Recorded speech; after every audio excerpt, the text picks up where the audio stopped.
Straight talk from Israel. You're listening to Israel News Talk Radio.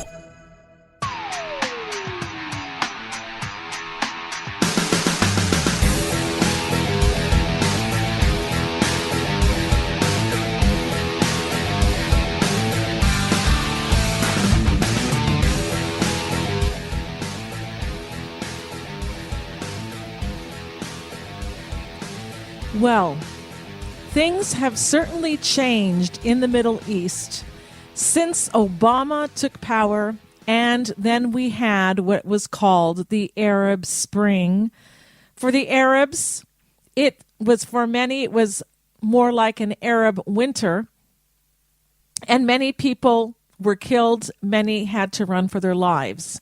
I'm going to be interviewing on the show today a Syrian Arab woman who had to flee Syria during their civil war, their Arab Spring, and she made her way to the United States. She's going to be talking to us about the Arab view of what has been happening these last several years under the Obama administration and then after Trump got in and made the Abraham Accords. I know that I'm going to be fascinated by what she says because for so long it has been a relationship with the Jews and the Arabs, the Muslim Arabs, where the Arabs did not want to not only speak with Israel or deal with Israel, but not even recognize Israel. We saw boycotting, we saw wars, and we saw intolerance and intransigence, and things have completely flipped on its head, especially these last few months. So what does she have to say? We're going to find out on the show today. Don't go anywhere. We're going to be back here at the Tamar Yonah Show after the news, and I'm going to be asking her all of these questions that someone who never got to enjoy a real peace with our cousins, and the Arabs are and the Jews are cousins under Abraham, what that would be like. Also, if you'd like to make a Hanukkah gift, please consider doing so to Israel News Talk Radio. On our homepage at Israel News Talk Radio, you'll find a donate button at the top of the page in the menu bar that goes across, and you can be on our wall of fame as well. Go there on the donate button and you'll see all the directions. We'll be right back. Don't go anywhere.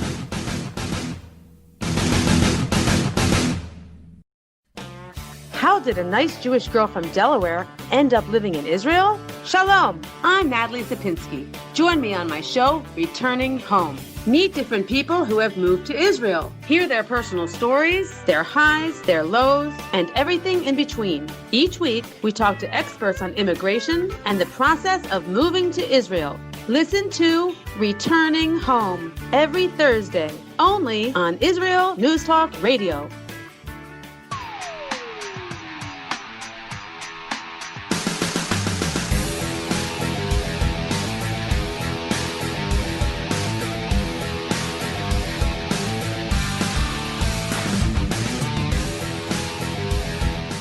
We are back here at the Tamar Yonah Show on IsraelNewsTalkRadio.com. And we're going to take a look now at what is happening on the geopolitical level from one of our guests who is a Syrian Arab woman who was forced to flee Syria during the civil war. And since the Arab Spring and the entire change in the Middle East since then, and then Donald Trump coming into power and just recently coming out with the Abraham Accords, so many things have changed. So we're going to get the opinion and the outlook from someone who has lived through this and find out exactly what it means on the ground for her and for other Arabs in the region. I want to introduce to you now Hadil Weiss. She's a Syrian Arab woman, I said, who fled the civil war in Syria. She made her way to the United States, where she became a journalist, and she reports now from Washington, D.C. for Arabic news outlets. I want to welcome you to the show, Hadil. Thank you, Tamara. It is really good to have you on. So you're speaking to us from Washington or that area? Yeah, yes, I live in one of Washington, D.C. suburbs in Maryland state. Right. Okay. And how long have you been living in the States? When did you flee Syria? Yeah, so I left Syria like 8 years ago. And how old were you? I was 21. Did you go alone or were you with your family? I left alone, and now I got married here in America, and my husband is Syrian American as well, and we have two little girls. Oh, beautiful. That's wonderful to hear. Okay. And so tell us about life in Syria growing up there as a child. And this was under the Assad regime. Yes, so life in Syria has never been so easy, but of course it was better than what people are challenging today in Syria. Syria is a very diverse country. I'm myself from a Syrian minority, Syriac from northeast Syria. And so Syria has a lot of potential, but because of the nature of the regime that ruled Syria for almost 40 years now, it's been, Assad family is been governing Syria for all of these decades. It's making Syria less able to use its potential, to use its abilities, the abilities of the people to be a better country. It's been Abbas party since my parents went to school. It's been the same president and his son. So that was really tough, but yeah, it was good life in Syria, better than what people are experiencing today and after the war. Of course, the war changed a lot in everything happening in Syria, like the economic situation of the people is really, really tough, and the people are struggling. The Syrian lira now is falling a lot, losing its value, and it's being very hard for the people to live. Like from my area, thousands and thousands of people, as you know, immigrated, because not only because of the war, but because also they can't live there anymore. So you said that you're a minority. What do you mean by that? Yeah, so Syria is very diverse. There are many groups, religious and ethnic groups in Syria. And yeah, I'm one of the minorities that lived in Syria for decades, and which is Syriac Orthodox. It's a Christian community, and we live since definitely now. Hello? Yes. So Yeah, so yeah. go ahead. Yes, so unfortunately now many of these diverse communities of Syria are immigrating, fleeing the country because it's not being safe to live there anymore. Like one day, Jewish community of Syria was a great big community who contributed a lot to Syria, but they were also they had to flee the country because they were subjected to a lot of oppression, and it's the same now for my community and many other communities. Right. I didn't catch. Did you say if you're Muslim or Christian or what? Yeah, I'm Christian. Yeah, from one of the Christian minorities in Syria. I see. And so when you were in Syria and you were a minority, did you feel safe or did you always feel threatened? Yeah, it used to be kind of safe if you just not be very involved in politics, not be active. not raise awareness about what's going on in the country with your community. But after the war started in Syria, all this tension between all these different groups of Syria began. So it became really hard and tough. And this is why more than 60% of these Christian Syrians immigrated after the war. And you were telling me in the last show when I had you on and we had a technical failure, you were saying that there were places in Syria that didn't have electricity. Yes, it's the case now for the Syrians. The very simple needs that a human being needs are not available for Syrians today, like bread. It's very expensive now to find bread in Syria. Shortages of power is everywhere now in Syria. There is no gas, there is no fuel. It's becoming harder and harder because, as you know, Syria is subjected to very heavy sanctions, international sanctions. And of course, this is aimed to pressure Assad regime to accept kind of transfer of the power, political change. The regime is refusing to make any concessions to for the sake of his people, so the people can have a better life. And this is why all the situation in Syria is deteriorating more and more every day. And one of them is the shortages of power. But this is only since the civil war, you're saying? It is since the civil war, yes. It's just starting to be even harder and harder these days.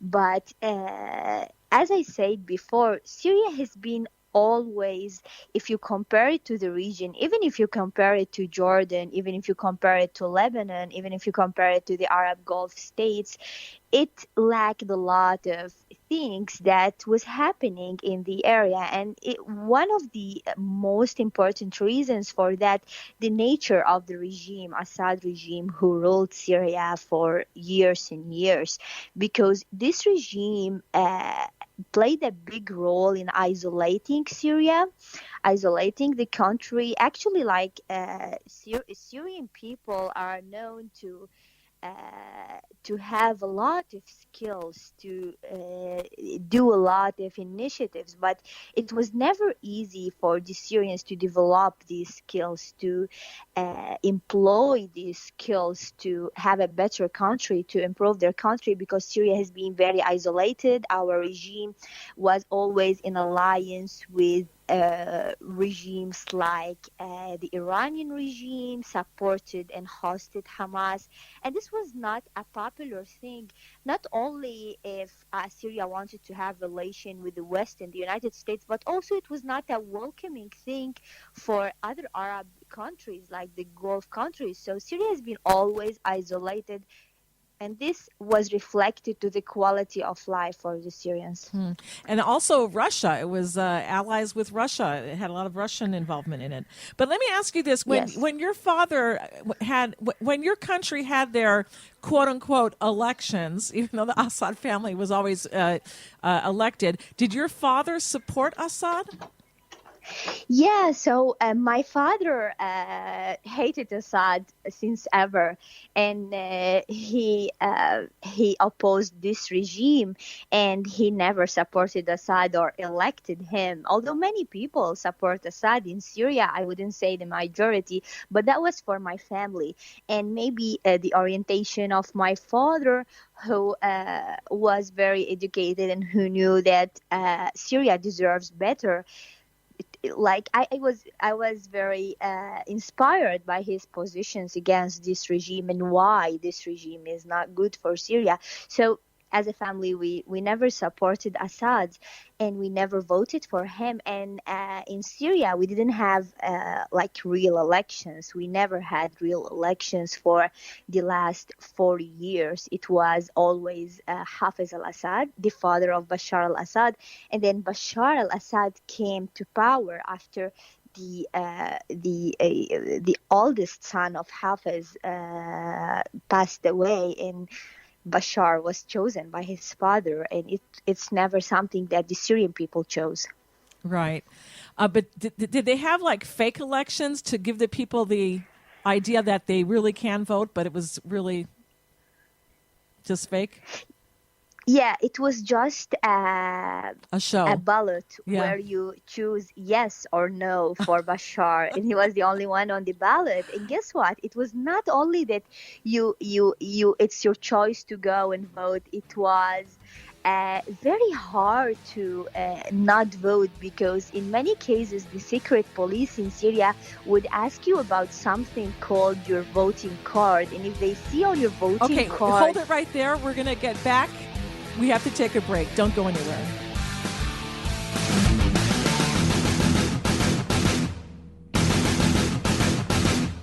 Shalom, everybody. Making a difference often takes just one moment and one person at a time.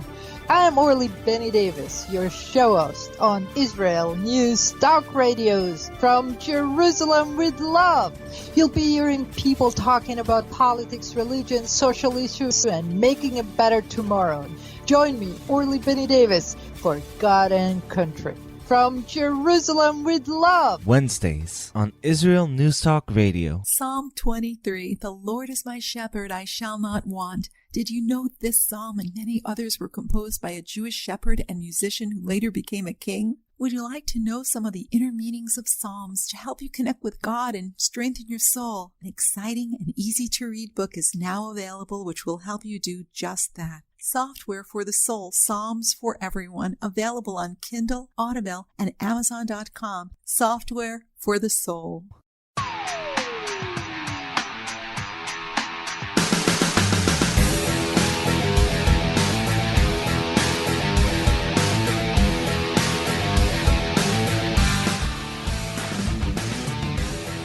All right, we are back here at the Tamar Yonah Show on IsraelNewsTalkRadio.com, and we're speaking with Hadil Weiss. She is a Syrian Arab woman who fled the civil war in Syria during the so-called Arab Spring, and she made her way to the United States, and she's talking about how the Arab on the street looks at what's happening today in geopolitics, especially when it comes to the Abraham Accords and whoever is president, either Biden or Trump.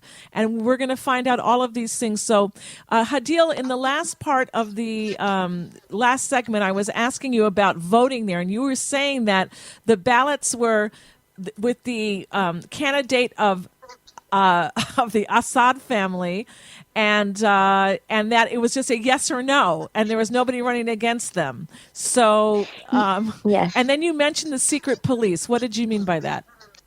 Yeah, so secret police was what they watch what people are doing all over Syria.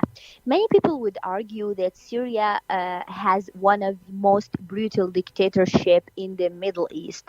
Many also would call it the North Korea of the Middle East, because Assad regime was very brutal with the people. If you challenge Assad regime with a word as an opposition, you may spend tens of years in jails. And I personally know many people who would say one word against this regime in private conversation, and in a way or another, the police, the secret police, the security forces of Syria would know that belongs to Assad, of course, and they would throw those people in jail. So people feared the regime, and it was very, very hard to challenge Assad regime. As we know, people revolted in the 80s. It was a revolution by Islamists, Muslim Brotherhood, and that was the reason why it was not a very welcomed revolution by the international community. Then again, after the Arab Spring, after 2011, people revolted again for the first time in history only against Assad regime, and we saw how things turned into a civil war. Because also, as I agree with the concept of the Arab Spring and the revolution against Assad, which is a good thing, but I am against many aspects in this revolution that turned to be also, in a way or another, a very Islamic Islamist revolution. The people who fought Assad, who used arms against Assad regime, were fighting not for freedom, not for real elections, not for democracy. In my opinion, many of them were fighting for another ideological goals, and many of them were affiliated with extremist groups like Jabhat al-Nusra, Al-Qaeda, even ISIS. And now, like as we see in North Syria, the very few groups remaining from the opposition, they are fighting under ideological Islamist slogans. And this is something that won't make me as a Syrian very excited about change in Syria. And of course, it's not making also the international community very excited about change when the alternative for Assad regime is Islamist, supported by countries like Turkey, by Muslim Brotherhood. And this is why the second attempt by the Syrian people to revolt against Assad regime was failing. So you would be getting basically Sharia law, and as a Christian, you definitely wouldn't want that. Yes, as a Christian and as many Muslim liberals or many Muslims who want to live a normal life in Syria, they would fear a Sharia law, and they would fear extremists to be ruling over Syria, because Syria is more diverse than anyone would expect. It's not about only different religions. It's only about people from different cities. Like people from Damascus are different from the people of North Syria, even if they are both Sunni Muslims. They are so different. Orientation is different. Traditions are different. And I'm sure, like, if you look at what happened in Syria, you see that the people of these cities, the big cities of like Aleppo, Damascus, they did not join these kind of people who wanted to fight Assad for ideological reasons. Hadil, very briefly, like in one sentence, just tell us about how you lived. Did you live in an apartment? Did you live in a village, in a house? How did you live as a young girl?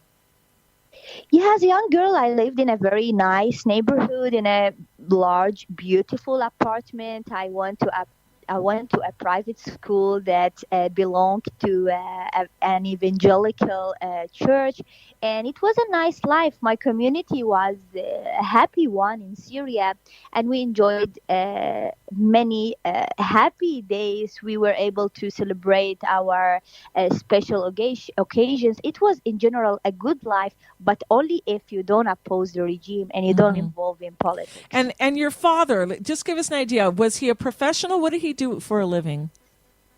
Yeah, so my father was a merchant, but he also had a master degree in English literature. So, but he did not work as a teacher. He worked in trading. Interesting. Okay.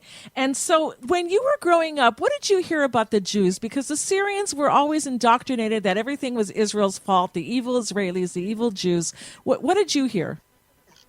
True, like Assad regime told us about Israel and about Jews as what the Iranian regime is telling their people. Hezbollah, the Houthis in Yemen, is all the same rhetoric. The Jews are behind everything bad happening for the Syrians, even if like the things has nothing to do with politics, with conflicts in the region. That was the rhetoric that we learned in schools, in our curriculum. A lot of hate against Jews and Israelis, and that there were that very what I see like mix between Jews in Israel as a government, because as you know, and as I mentioned before, Jews were a very important part of the Syrian communities. They contributed to Syria, to what Syria is now, and they were forced to leave and flee Syria and leave behind all of their belongings and lose everything just because of the political conflicts. So that was a very bad of something of Assad regime. As you see now today, and as I mentioned, the economy in Syria is very bad, and it was very bad in many instances and in many years, even before the war. And the regime would always blame Israel and blame the United States and blame powers for making this to Syrians.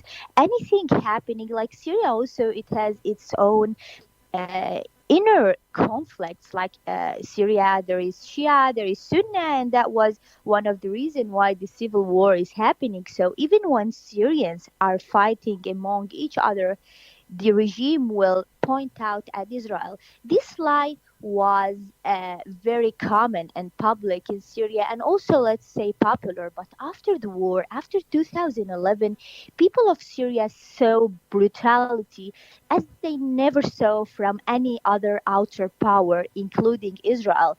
Assad regime, supported by Iran, he even used chemical weapons against his own people in Damascus suburbs.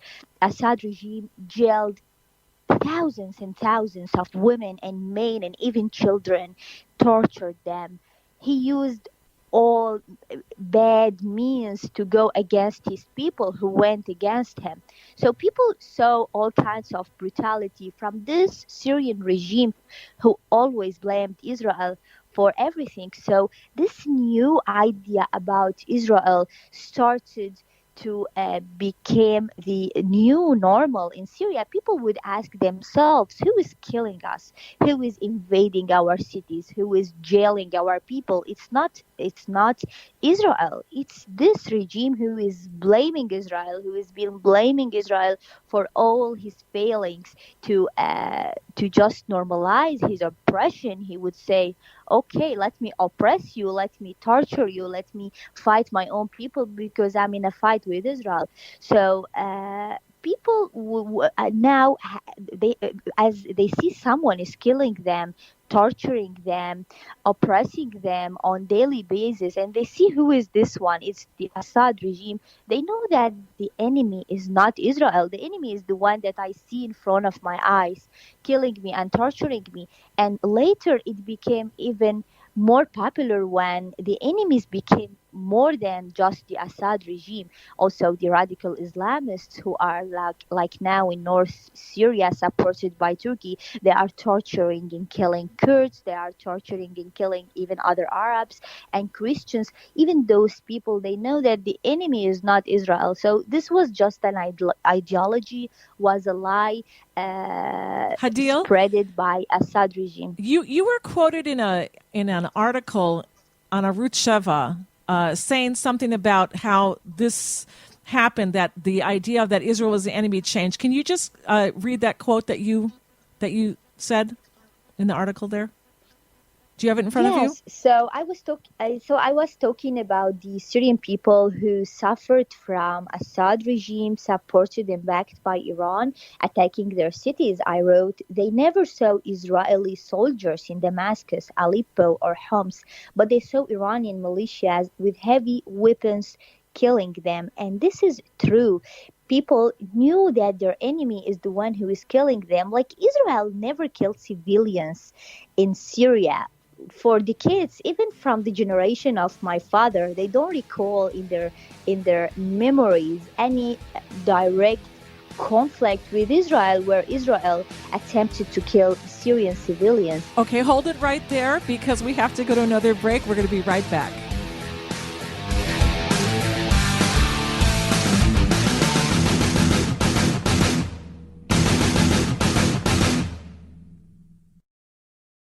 You're listening to Israel News Talk Radio. This is Shai Ben-Tekoa, and each week I'll be webcasting to you from Judea, origin of the word Jew, a people besieged and beleaguered in every generation. Nazi Germany's but a memory, but in its place the world invented the phantom Palestinians as this generation's internationally authorized Jew killers.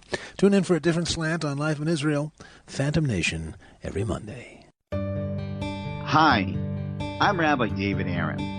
The soul basics are the most profound, the most essential, and yet often the most neglected in our education. Join me for Soul Talk on Israel's News Talk Radio and discover the secrets to love, spiritual growth, and personal power.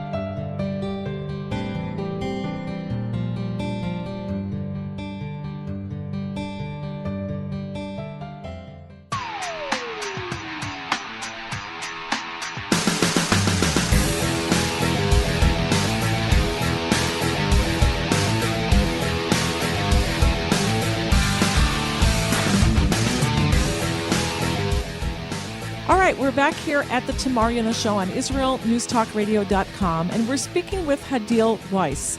She is a Syrian Arab woman who had to flee Syria during the Civil War and during the Arab Spring. She made her way to the United States, where she's a journalist today, and she reports from Washington, D.C. for Arabic news outlets. Now, Hadil, in the last segment, we were talking about how the Arab outlook about Israel changed. You were saying that you learned in school to hate the Jews. Can you tell us really briefly about that? Yes. So many people who know about the Middle East and Arab countries know that the curriculums in Syria and many other Arab states are full of hatred. Oh, I think I lost Hadil. I'm going to try to get her back. Just a moment. And we're speaking with Hadil. Hadil, are you back with us? Okay. So a lot of hatred were directed against Jews in Israel. A lot of ideological slogans against Israel. So this was something very normalized to hate the Jews and to hate Israel. Despite of what I say, that Jews, Syrian Jews, like they were a big community. Egyptian Jews were a big community, likewise for Iraq and many other countries. This was the rhetoric of the regimes of the dictatorship to make the people of Syria, to make the people of the Middle East busy hating someone, not very concerned about their own countries, what's going on in their own countries.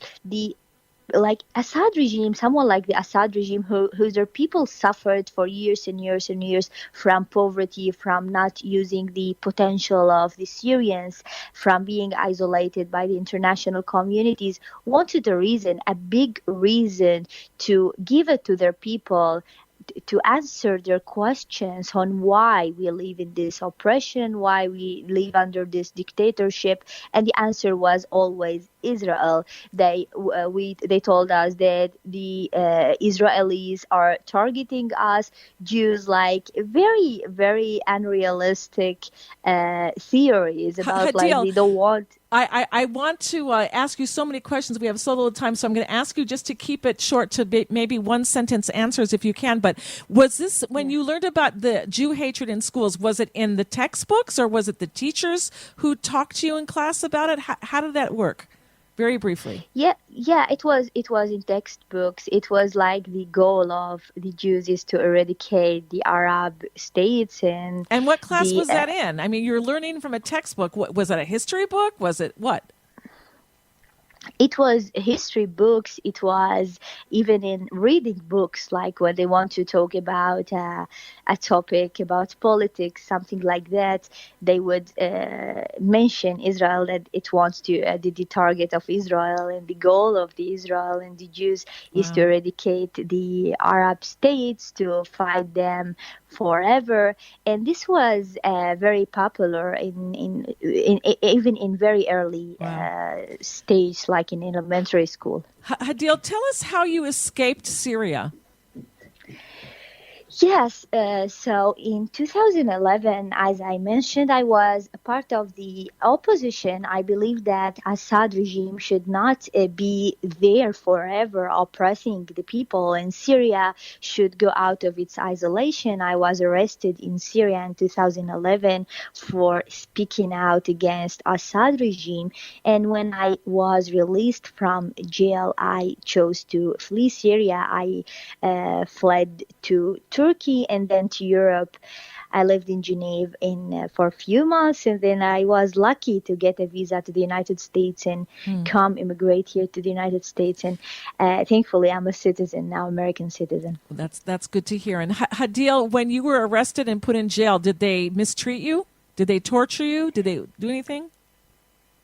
Yeah, they tried to humiliate me in many different possible ways, but maybe I was one of the lucky ones who was not very, very, very tortured. Many people even lost their lives in jails. I made it and I survived and I went out, but many young women and men were killed in those jails. I was very young when I was arrested. I was 19 years old. I was in my first year in college, but thankfully I made it. It was in March 2011, and it was at the very first days of the uprising. So the regime was very confused at what's going on, and he wanted to release some people. So were you beaten, and were there women who were raped? I was not directly beaten or being subjected to anything like that, but I am sure that many people were subjected to that, and there is a lot of reports about this. But as I said, I was not physically harassed, but I was psychologically very harassed from the regime and their forces. And your parents, where are they today? My parents also were forced to leave Syria, and they are in Europe. They are in Sweden. Okay. And so tell us now, with all that's happening, we've seen the Obama administration and how it devastated and changed lives for people. They had to flee, they had to leave their homes, etc. Today, we have Donald Trump in office, who may be leaving. He, in the last few months, has brought what's called the Abraham Accords, which has really thrown things on its head. Arabs now are not only not going to war against Israel, but they're making peace with Israel. And it seems that more and more Arab countries are joining the Abraham Accords. How do you and the average Arab feel about that? Yes, the average Arab feel good about that. After 2011, as I mentioned, the priorities in the Middle East has changed. The enemies has changed. Everything has changed for the people, for the ordinary people, and also for governments. Now people from Syria to Saudi Arabia know that their enemy is not really Israel. But we have with Israel a mutual enemy, which is Iran, and also extremism and Islamist groups. So even if I don't see this, to be honest, I don't see this a fruit of only Donald Trump administration work. I see it's a result of all the change that happened in the Middle East. The Arab country themselves wanted to go for that peace. Let's say if Donald Trump was a president 20 years ago, I believe that it was never going to happen. It's happening today because the Arab country, first, many of them, they respect the success of Israel as a Middle Eastern country, something that no one can deny it, a stable country. People are happy, people are satisfied, advanced, they are contributing to the humanity in many great fields like technology. So everyone wants to be a friend with a country like that.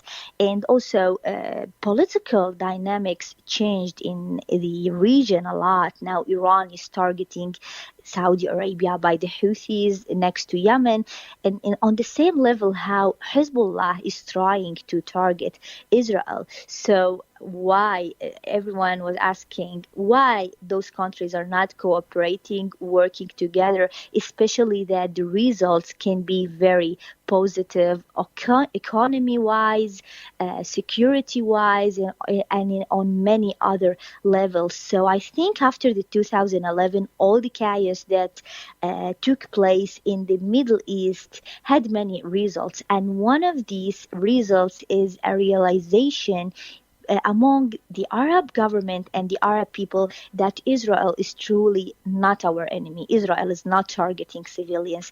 Israel is not plotting against these countries and doesn't want it to be failed countries, like how Iran wanted Syria to be a failed country, how Iran wanted Iraq to be a base for its aggression, how they wanted a good country, a successful country like Lebanon to be a failed country, and also a place where Iran can take it as a base to target Israel and other countries. So this realization was very realistic, and it pushed this country to go for this peace steps. Hadil, in the last minute that we have, and it's really 1 minute, what do you think now is going to happen if Joe Biden becomes the president of the United States and brings everything backwards? I don't think Joe Biden will bring everything backwards, and I don't think Joe Biden is Obama. First, Joe Biden believes that the United States should play a good role, an important role in the Middle East, especially with its allies. I think Joe Biden is a great friend for Israel, and he will understand that we should continue to be friends with our traditional allies like the Arab countries, United Arab Emirates. But he wants to bring back the Iranian deal. He wants to make a deal with Iran again. And I know that people keep saying that Biden is a great friend of Israel, but the Israelis don't see it that way. Most Israelis don't. But really quickly, in 30 seconds. Yeah, so I think he will do better than Obama. This is in general what I think. You think that the Iranian deal that he does is going to be better than what Obama did? I think he will build on the nuclear deal, and he's not going to go back to the nuclear deal. And a few days ago, he talked in the New York Times that there will be more conditions added to this deal. And let's all remember that it's very important, very, very important, and a priority to prevent Iran from being a nuclear country. Well, we're going to have to leave it there. Hadil, thank you so much for coming on. It was so interesting to hear your story, to hear how you live, to hear the development of Syria then and how it is today, and your new life in the United States. Thank you so much. Thank you, Tamar. And God bless you. Thank you so much. All right. And thank everybody for listening into the show. If you have any comments or questions, feel free to contact me at Tamar, Tamar, at IsraelNewsTalkRadio.com. Thanks for being with us.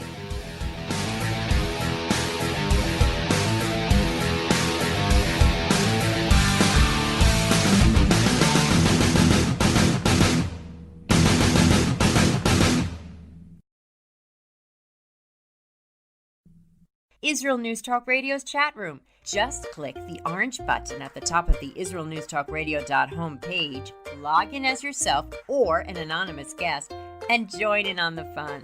You'll meet other listeners from all over the world who listen to Israel News Talk Radio, and you can make new friends. Israel News Talk Radio's chat room. It's the closest you can get to being in the studio with us. We love listening to Israel News Talk Radio.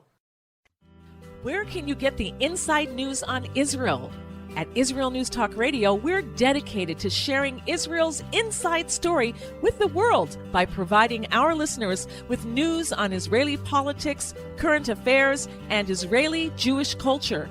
The Israel News Talk Radio homepage also provides you, the listener, with useful information at your fingertips, with scrolling news headlines, weather, currency exchange, Shabbat candlelighting times, and so much more.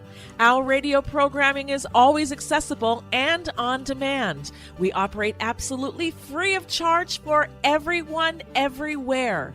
If you love what we do, partner with us now by becoming an Israel News Talk Radio supporter. With your support, you'll be inscribed on our Israel News Talk Radio Wall of Fame. There's nothing like us in the world. Be part of something great. Israel News Talk Radio.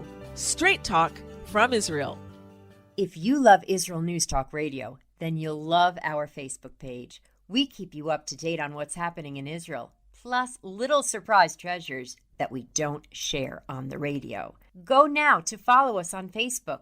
Just look for the Israel News Talk Radio Facebook page, and don't forget to subscribe and follow us by clicking on the like button. We post great stuff there that you'll want to share. Israel News Talk Radio on Facebook and Israel News Radio on Twitter. News, opinion, and more.